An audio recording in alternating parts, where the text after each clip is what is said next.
Ceci est le caractère de l'oiseau. On l'a vu dans la vidéo précédente, il est beau, il est fort et c'est celui que l'on mangera à droite à gauche.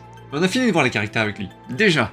Aujourd'hui, on va plutôt parler du vieil oiseau. Et lui, on va également le voir plus d'une fois, mais bon, ce n'est pas parce qu'il est vieux et moche que l'on ne va pas apporter autant d'amour à ses kanji. On voit tout ça en détail tout de suite.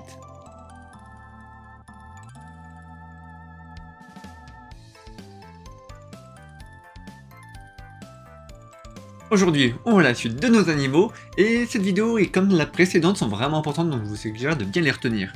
Et quitte à parler d'animaux, parlons de la clé du groin.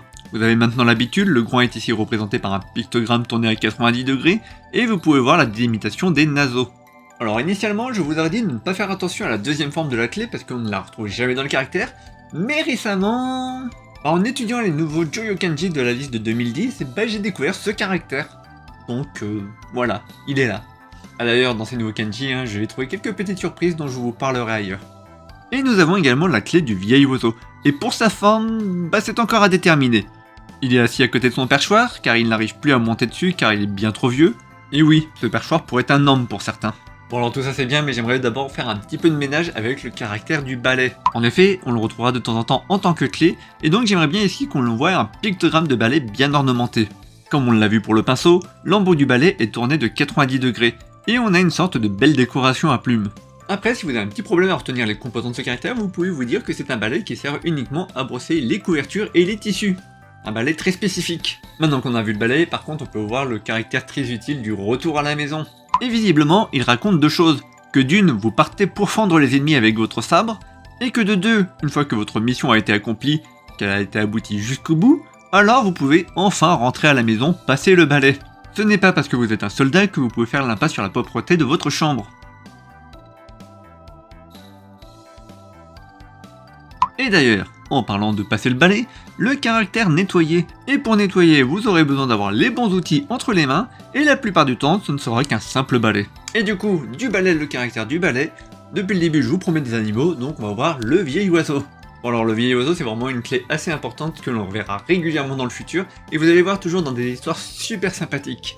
Là par exemple, c'est le caractère des vertèbres. Et le vieil oiseau qui avait déjà du mal à monter sur son perchoir, ici on le voit qu'il a également du mal à monter sur l'arbre. Mais ses vertèbres lui font beaucoup trop mal, il reste donc en bas. Alors ne vous en faites pas, avec un petit peu d'aide de ses camarades, il a finalement réussi à monter dans l'arbre dans ce caractère. En effet, l'organisme des vieux oiseaux unis se sont réunis pour le faire monter. Histoire qu'il revive un petit peu sa jeunesse. En effet, quand il était fringant et jeune, il montait régulièrement dans cet arbre pour se rassembler avec tous ses amis oiseaux. Gardez donc cette image d'oiseau qui se rassemble dans l'arbre.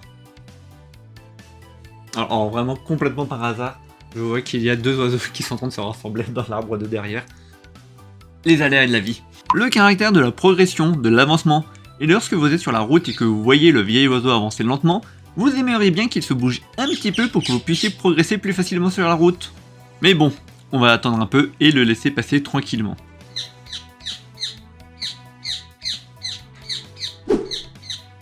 Et forcément du coup il piaille maintenant.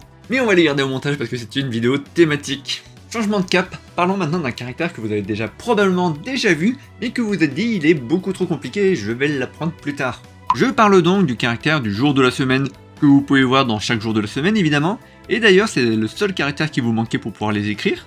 Et ce caractère nous montre donc que le jour où l'on peut vendre ses groins et ses vieux oiseaux, c'est le jour du grand soleil, probablement pour tenter de donner un petit côté appétissant à ce qui ne l'est pas forcément. Bon, est-ce que ça marche vraiment? Les gens passent, ils touchent vos groins et vos vieux oiseaux, ils pètent la marchandise, puis finalement ils repartent sans rien acheter. C'est un peu pénible, mais vous vous sentez maintenant obligé de prendre un petit peu d'eau pour pouvoir laver tous ces produits. Non mais c'est vrai, arrêtez de tâter éperdument si vous savez que vous n'allez pas acheter. Et enfin, quand vous avez réussi à vendre tous vos groins et vos vieux oiseaux, vous pouvez vous permettre de bondir de joie pour ces ventes inespérées, et puis bon, ça vous dégourdira les jambes. Je ne sais pas si vous avez déjà tenu un stand toute la journée, mais à la fin, ça commence à se sentir dans les jambes. Voilà qui conclut notre histoire avec le vieil oiseau pour l'instant. On va maintenant retourner sur le cheval, mais avant ça, je vais faire un petit arrêt sur le caractère du district.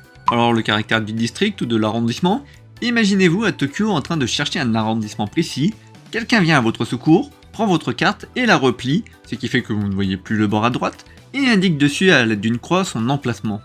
Non mais c'est génial parce qu'il ne piaille plus maintenant parce qu'ils sont en train de bouffer. Maintenant, vous voyez que cet arrondissement est un petit peu loin, donc plutôt que de courir, vous allez prendre votre cheval pour pouvoir vous y rendre au galop. Après, je ne veux pas vous inciter à monter à cheval si vous préférez courir.